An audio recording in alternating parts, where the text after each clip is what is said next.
This is The Causes of Things, and I'm your host, Michael O'Fallon.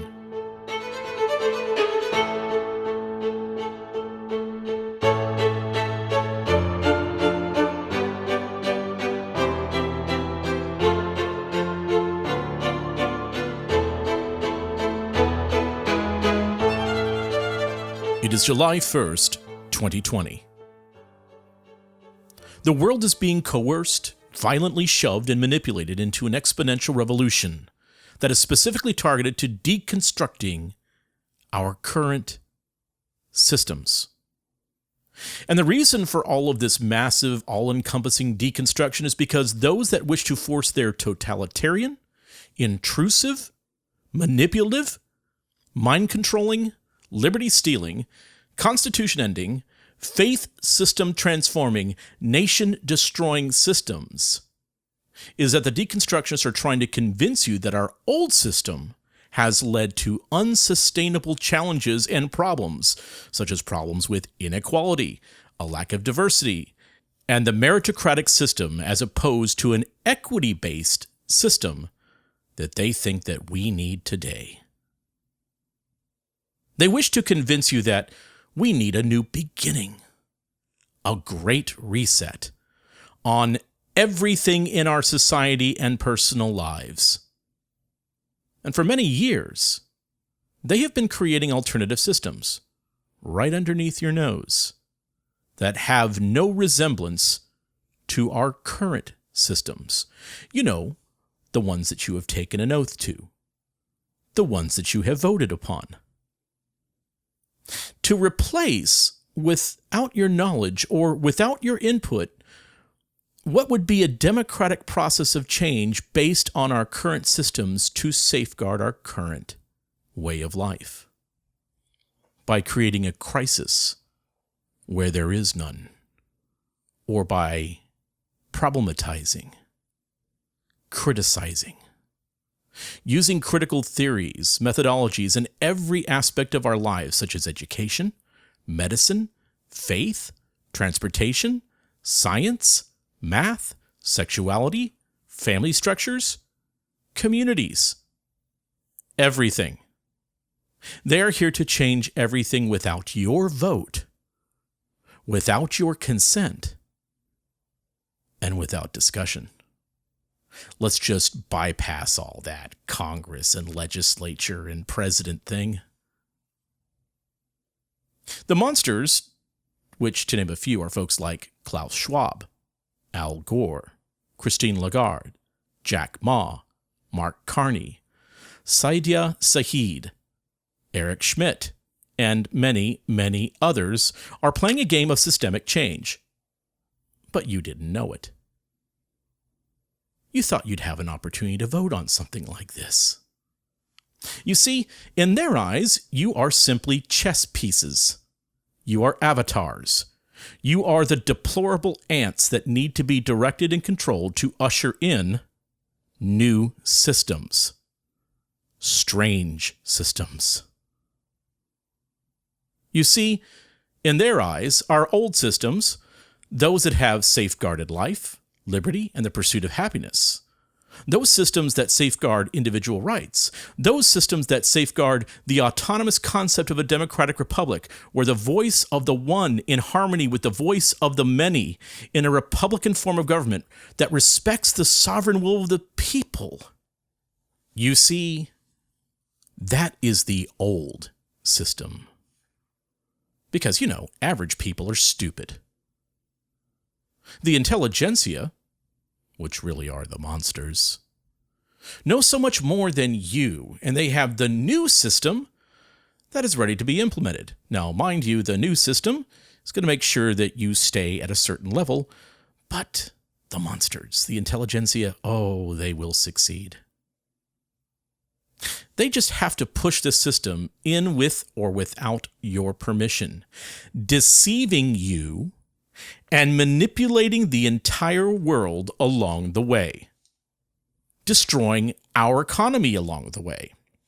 That old economy that was working so well until February, 5 months ago.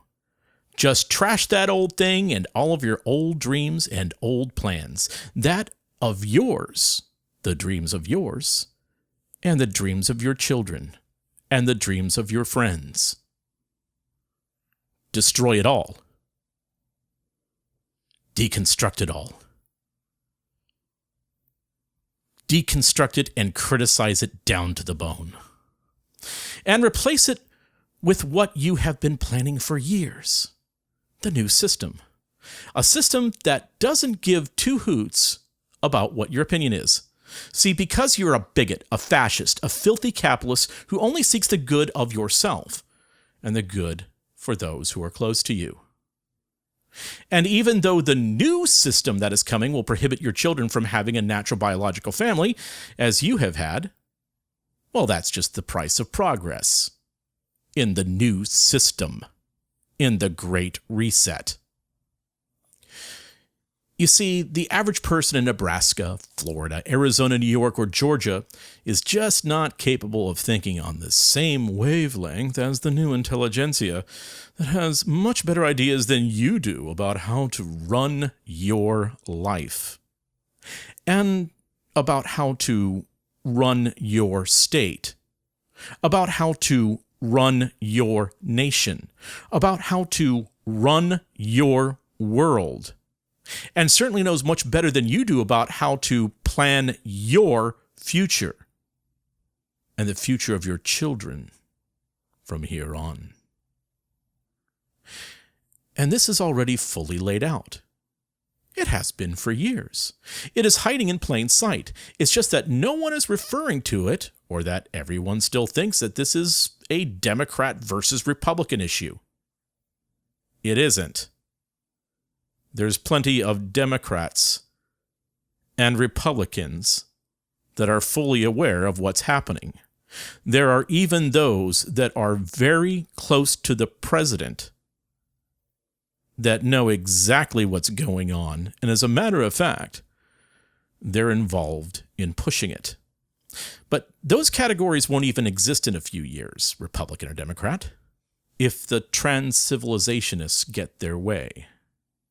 Now, keep in mind, the rules will not apply for the Davos man or the Davos woman, or for those that are the engineers and architects of the new system. But for you, proletariat citizen of the new oligarchical technocracy, you just need to do as you are told. Do not question the revolution, and shelter in place as the entire world is changed around you. Because, like the virus and all, And the lack of melanin in your skin means that you are complicit in the old system. In other words, they're being racist. The system that must be abolished. So the language that must be used to usher in a completely new system must center around everything being about systems. And that is the primary reason why you're hearing the pundits, priests, and priestesses who want to usher in the new woke intersectional social justice digital system saying that everything is about systemic issues. But first, they have to criticize our current systems out of existence. Criticize them at every opportunity, even creating fertile fallacies that will facilitate and give momentum to their narrative. Education, sexuality, health, policing, governmental systems, the church, faith, everything must be deconstructed and criticized out of existence. All systems must be burnt to the ground. All old systems must be shown to have systemic problems, even though our old systems, in a democratic fashion, work. But to them, every current system must be problematized. Now, when I say problematize something, that means to look for, identify, manufacture, and or expose the problematics in the old system or anything associated with the old system. Problematics are invented ways in which the phenomenon, entity, person, circumstance, object, etc., under examination critically, fall short of the new agenda that necessarily lies at the heart of the critical theory examining it, by definition of a critical theory, which must be normative against what it sees as oppression. And so by criticizing literally everything, pancake syrup, rice boxes, even house descriptions such as the master bedroom, the rabid social justice critic must seek out and find those systemic things and how those systemic things might marginalize, exclude, minoritize, harm, cause oppression, or maintain hegemonic dominance and injustice through the machinations of, and here it comes, systemic power. Now, the commentary on systemic power, as stated in the Social Justice Encyclopedia, located at New Discourses, reads as follows. Power is the chief interest and preoccupation of critical social justice. And the theory of social justice exists specifically to give a critical analysis of power, which it understands in a systemic sense. That is, critical social justice believes power to be an intrinsic part of society and its operation, and it considers power to be at the root of all interactions between individuals and groups in society. Moreover, power is not to be thought of in the sense of the way one individual might attempt to control another individual, or even in the sense of politics, so much as it is a complicated set of social forces generated and transmitted by all of us at once that controls how people think, vote, believe, act, identify, and so on. The main purpose of power, according to critical social justice, is for the powerful to impose their ideas and interests on everyone. Power in social justice is often understood in two senses which have largely fused but are technically distinct: neo-Marxist and postmodern. The neo-Marxist understanding of power follows from theorists like Antonio Gramsci, the Italian communist, and the critical theorists of the Frankfurt School, who were also largely communist in their orientation.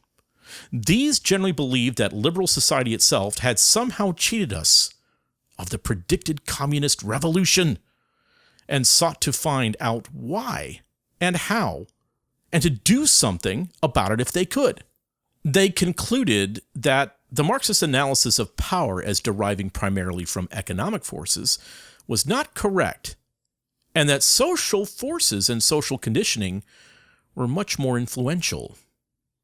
These came from state interests, capitalist interests, and the rise of a popular culture that was neither the previous high culture, bourgeois, or low culture, proletariat, and the explicit and tacit conclusion of these influences, which they therefore sought to criticize and change.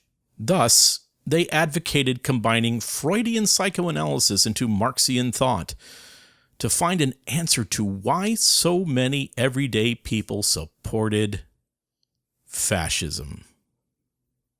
This understanding owes most of its formulation to a single theorist named Michel Foucault, whom, by the way, on a sideline, we have talked about extensively on this program.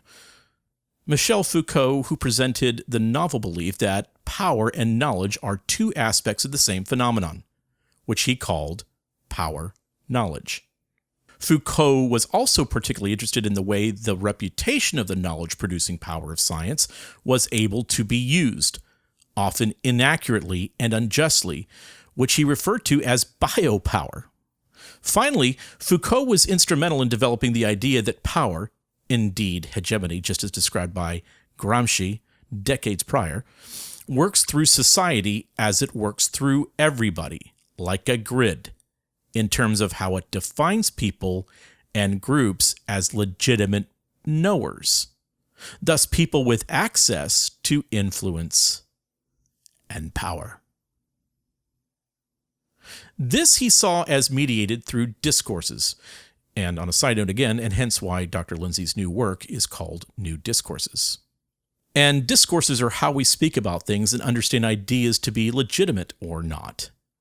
Social justice, as we understand it today, is largely a marriage of the epistemology, or the understanding of knowledge, developed under postmodernism and the ethical imperative of neo-Marxist critical activism, although postmodern ethics, which would be cultural relativism and a certain anti-normativity, also play a highly significant role. The role of power and hegemony within these discourses was further developed by another postmodern, post-structuralist philosopher, a name that those of you on the causes of things would find quite familiar. His name was Jacques Derrida, who encouraged deconstruction as the tool for unmaking these structural problems. Systemic power is understood on a variety of levels, including ideological, political, institutional, discursive, epistemic, and social. And it is viewed as working through a process called socialization, wherein society's rules and expectations, including routine social interactions, to be certain ways and not others, and to accept certain things and not others. This process creates hegemony, which in turn is effective because systemic power is, as observed above, historical, automatic, and normalized. In other words, the status quo. The point of social justice is, ultimately, to use critical methods to study systemic power, usually in terms of dominance, oppression, and marginalization, and to generate radical activists who will change, disrupt, dismantle, subvert, or to seek to overthrow it by the remaking of the system itself. In other words, a revolution. On the ideological level, power is believed to work through hegemony, which is mostly maintained through institutions and discourses, how things are allowed to be spoken about. Social justice views ideologies as big, shared ideas of a society that are reinforced throughout all of the institutions and thus are very hard to avoid believing. In other words, a meta-narrative. The power to control people in this widespread belief that you'd be crazy not to accept is what is meant by hegemony. For example, social justice considers white supremacy to be the ideology that they claim maintains white privilege and white dominance of society, as critical race theory and whiteness studies describe it. That is, they believe that there is a big shared idea in our society, reinforced throughout all of the institutions of society, that whites are and should be privileged and maintain dominance of society, so much so that this is very hard to avoid believing. This tells you an awful lot about them, we think. And maybe if you've heard, and this is a side note, of someone by the name of Robin DiAngelo and white fragility. This is the kind of nonsense that is propagated by people such as Robin DiAngelo. Now, given that our laws are no longer discriminatory in any direct sense, they are, in fact, in the United States, firmly anti-discriminatory, social justice identifies institutional power dynamics in terms of the existence of any disparate outcomes. The belief is that if there are any disparate outcomes that fall adversely to any minoritized group on average, at least part of the reason must be unjust institutionalized power dynamics or policies that impact minoritized groups unfairly. On this view, differences in outcome are treated as proof of institutionalized injustice anytime those differences score negatively for minoritized groups, but not otherwise. You could compare as well how Asians and Jews tend to outperform whites in many areas of attainment. And rather than these being treated similarly, they are used to accuse groups like Asians and Jews of being white adjacent, white, acting white, and so on, and adjusting policies so as to hamstring their opportunity in the name of equity. Let me also personally comment that I come from a mixed Latino background, and my wife is fully Chinese. Our families, and we personally have worked our fingers to the bone, saved, scrimped, and done everything that we could to make our lives the way that they are right now in order to empower our faith communities. And now, to try and save Western civilization. A great deal of interest in how the system of power operates in society under social justice is discursively, in terms of how things are considered legitimate, to be spoken about. This view owes much to the postmodern theorists, especially Michel Foucault, but also Jacques Derrida, who was obsessed with how power hides within language and thus shapes our reality. I'll be going into more depth on Jacques Derrida in an upcoming episode. But this view of Derrida is an example of why social justice has such an obsessive focus upon language and its uses, including microaggressive statements, problematic speech and writing, words with a history of offensiveness, and so on. The belief is that the unjust power of language is quasi-magical, and almost permanent is, thanks to postmodernism and the problematizing critical mindset, front and center throughout social justice. This manifests in practice in restricting speech in the name of inclusion and safety, seeing free speech as a false ideology that limits freedom, opportunity, and democracy, problematizing written and spoken words endlessly, and typically via close readings that go looking for offense and demands to use politically correct or inclusive language in all circumstances. Now, epistemics have to do with knowledge, and largely thanks to the Foucauldian ideas. Social justice is extremely concerned with who is considered able to produce knowledge and for what purposes.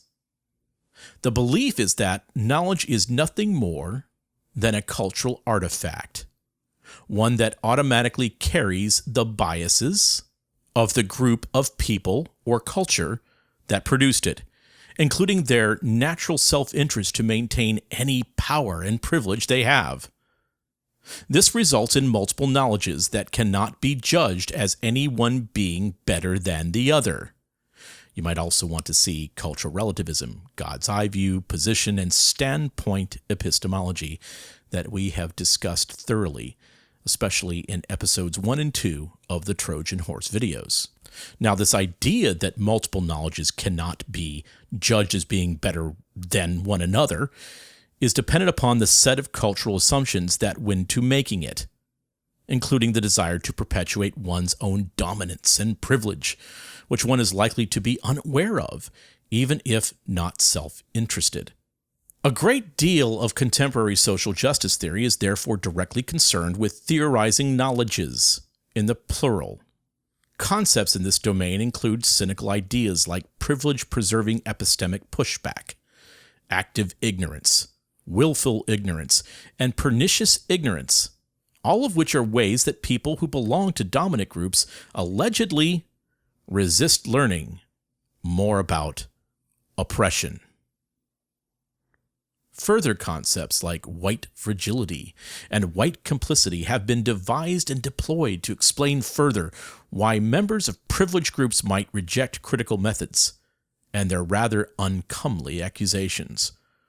All of this is applied in the service of defending the idea of epistemic oppression, and also the related idea of epistemic violence, which attempts to posit that white culture doesn't equally value the epistemic worth of lived experience and, quote, ways of knowing, end quote, of minoritized groups, at least not as these are intercepted through critical consciousness.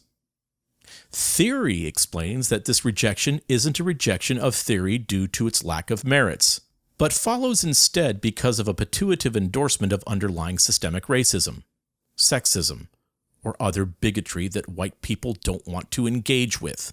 Socially, the system is built to be self-maintaining through these processes, which lead people to be socialized into the system and accepted as ordinary, natural, and normal, or you could say the status quo. In other words, social justice believes that power in society is enormously significant and determinative, and it works along the lines of demographic groups as a result of self-interest and bigotry by those in dominant groups, in other words, the white, male, straight, able-bodied, thin, fit, etc., and is essentially the result of everybody brainwashing everyone constantly into believing that things always have been this way and therefore should always be this way. Every theoretical construct in social justice operates on this view of power. Feminism, for example, explores it with regard to patriarchy, men having systemic power over women. Critical race theory explores it with regard to race. Queer theory and gender studies look at it in terms of sex, gender, and sexuality. Post-colonial theory looks at it in terms of national origin, indigeneity, and historical colonial status, but of course only for European powers. Fat studies looks at it with regard to fat or fatness, which it uses to avoid saying obesity, which it regards as a medicalizing narrative they must resist and thus not perpetuate. Disability studies looks at it with regard to ability status and ableism. Black feminism looks at it with mostly in terms of how black men and white women have it over black women, and intersectionality tries to mash the whole thing together into a sophisticated theory relying upon a matrix of domination that is supposed to sort out every relational privilege and oppression for everyone with regard to every possible meaningful group identity. This means that everything social justice talks about is this one thing: systemic power, which it assumes from the outset is core to the structure of society and defines every possible social interaction. You could also say that this is wokeness. If you want to do social justice, all you have to do is consider any behavior or interaction and come up with some way to problematize it by finding the unjust systemic power within it and complaining about it in the hopes that someone will do something about it as a result. And then, of course, to complain about that too. Put very directly, social justice is a vast and grotesquely simplistic conspiracy theory about social control, with no conspirators in particular, and the operant concept at the bottom of the whole worldview is the idea of systemic power, which works in mysterious and unjust ways. That, again, is from New Discourses in the Social Justice Encyclopedia. So the new social justice-minded, neo-Marxist-inspired, postmodern molded system of the new technocratic overlords is based upon the concepts of equity, equal outcomes for all by the uses of social justice. Not equal opportunity, but equal outcomes. And every system that we currently have in our society must be changed, must be demolished. So the new system that must be implemented is a cynical system. And every single system that we currently have, the old systems of education, economics, healthcare, our legal systems and justice systems, our faiths, our police and law enforcement systems, our environmental systems, our travel, our very way of life must be changed. The systems are old. And according to the way that they approach things, systemically, are evil. The old is evil. And the new is pure and well thought through, even though the ideas of the new come from guys like Karl Marx, Antonio Gramsci, Michel Foucault, Jacques Derrida.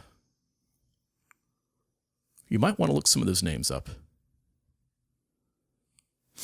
But everything will be based upon a Foucauldian, Derridian, social justice-inspired, grievance-centered, vengeance-demanding system. That is what is being forced down your throats right now. And what is one of the absolute intrinsic qualities of this new system? Well, the new system is discriminatory. The new system discriminates.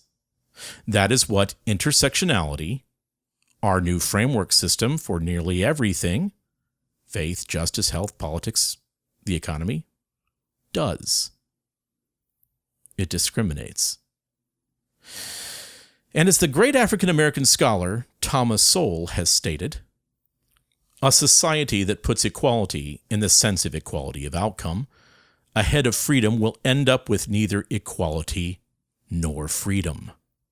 The use of force to achieve equality will destroy freedom, and the force introduced for good purposes will end up in the hands of people who will use it to promote their own interests. These are wise words from Dr. Sowell. So we must stop what is coming, because you couldn't even imagine the horror and the totalitarian nightmarish control that is on the way. But I will faithfully and accurately describe it to you in the coming weeks. And I hope this podcast over the next few weeks will encourage a few men and women involved in this grand deception to speak up and step away. They have to, or else we're going to have the conversation without them. And in the next few days, we will address law enforcement, the police, and what is coming. We must help others to understand what is coming, how our entire society is being played, and even how those that are the loudest voices in the protests are all being used as chess pieces to accomplish a terrible, manipulative, cynical, great reset. A great reset you never knew anything about and never gave them permission to force upon you. It is time to get serious. It's time to understand the causes of things all around you right now, this very second. Our future depends upon it, and we must win. I am Michael O'Fallon, and this has been The Causes of Things.